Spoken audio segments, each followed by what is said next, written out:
Friends,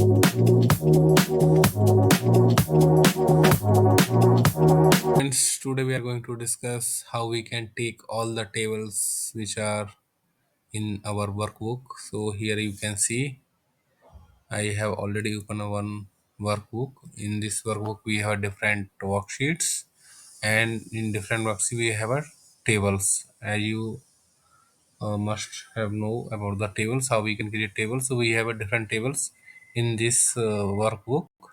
So I just want to take all the tables into Power Query editor. So how we can take all the tables in Power Query editor, that we will see in this video. Okay. So for that we just need to go to on data, click on that, and then again go to the get data, and from other sources, and you can see this blank query. Just click on that, and here you can see the one blank query. You can rename it all the tables, all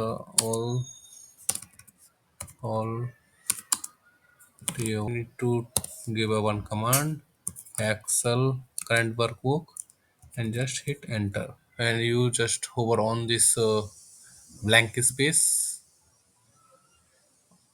sorry, here content, and you can see the table detail. Table 16, here this is table 16, table 2, table 3, table 3, and that's it. And you can see all the tables here, and going forward, next step you do your transformation. I hope this is very useful for you to how to get all the tables in Power Editor. Thank you. Thank you.